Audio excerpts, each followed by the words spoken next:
Assalamualaikum warahmatullahi wabarakatuh. Izin memperkenalkan diri, nama saya Elsie Sapnita Dilijani dari kelas 12-2. Di video ini saya akan menjelaskan materi mengenai munafik dan keras hati. Sebelum itu, mari kita lihat peta konsepnya terlebih dahulu. Ini adalah peta konsep yang saya buat terkait materi yang akan dijelaskan.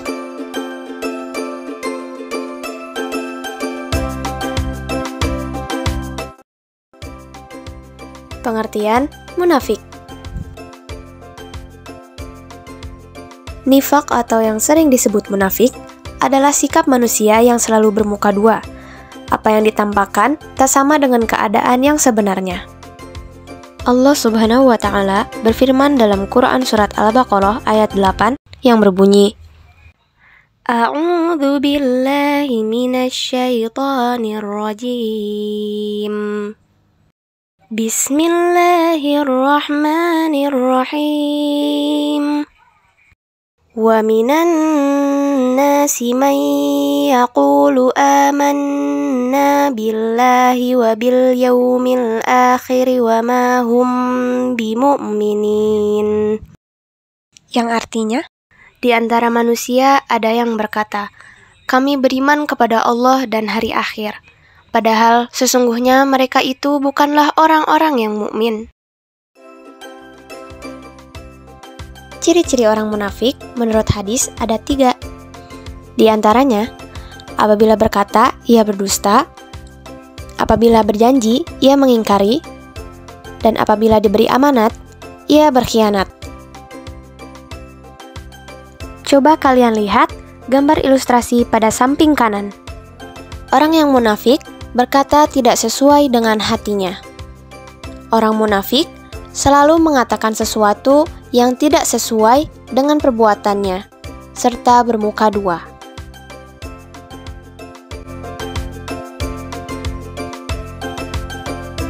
Yang selanjutnya yaitu bahaya sifat munafik. Terdapat 2 bahaya dari sifat munafik, yaitu bahaya terhadap diri sendiri dan bahaya terhadap orang lain. Pada diri orang munafik sendiri, dia akan merasa tak tenang karena takut diketahui oleh orang lain dari sifat dusta dan khianatnya. Sebagaimana dalam Quran Surat Al-Baqarah ayat 10, yang artinya, dalam hati mereka ada penyakit.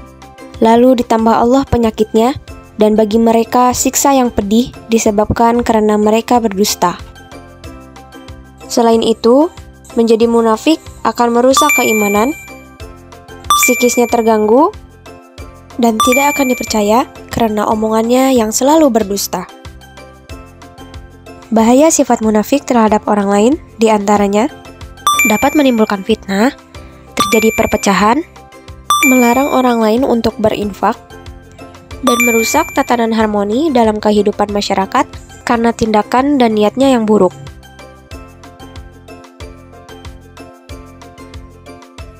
Yang harus kita lakukan terhadap orang munafik ialah bertawakallah kepada Allah Subhanahu wa Ta'ala, bertabayun atau mencari kebenaran terlebih dahulu jika mendapatkan berita dari orang munafik, menjauhi orang munafik, serta bersikap hati-hati dan waspada.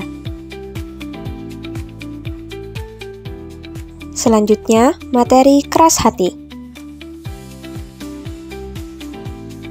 Keras hati atau dalam bahasa Arab disebut qaswah al-qalb adalah hati yang tidak melemah, tertutupnya pikiran dan hati akibat dari perilaku keburukan dan kemaksiatan yang telah diperbuat. Lalu ada macam-macam hati.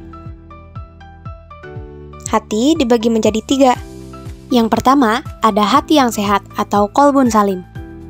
Qalbun salim adalah hati yang bersih, suci, lurus dan ikhlas dalam segala gerak, pikiran, perasaan, dan perbuatan hanya kepada Allah Subhanahu wa Ta'ala.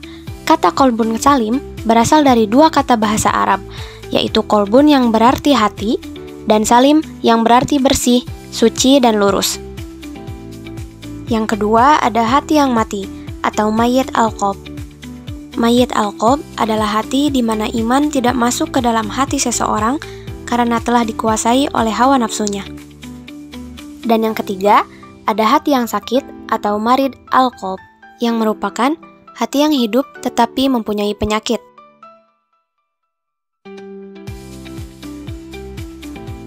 Tanda-tanda mengerasnya hati. Yang pertama, bermalas-malasan dalam mengerjakan kebaikan. Yang kedua, tidak terpengaruh hatinya dengan ayat-ayat Al-Quran yang dibacakan. Yang ketiga, tidak terpengaruh hatinya dengan berbagai ujian, musibah, dan cobaan yang diberikan oleh Allah Subhanahu wa Ta'ala. Yang keempat, tidak merasa takut akan janji dan ancaman Allah Subhanahu wa Ta'ala. Bertambahnya kecintaan terhadap dunia, tidak tenang hatinya, dan tidak mengenal atau tidak bisa membedakan perbuatan ma'ruf dan mungkar. Sebab-sebab kerasnya hati.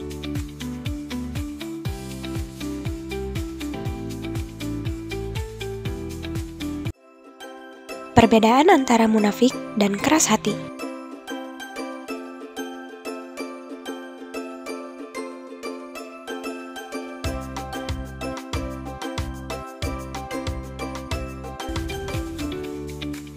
Dan yang terakhir, yaitu kesimpulan. Jadi, dapat disimpulkan bahwa kita dilarang berdusta, ingkar janji, dan berkhianat untuk menjauhi sikap munafik. Kita diharuskan untuk senantiasa menjaga hati kita tetap sehat dan selalu beribadah, memohon ampun kepada Allah Subhanahu wa Ta'ala agar terhindar dari dosa serta mengamalkan kebaikan.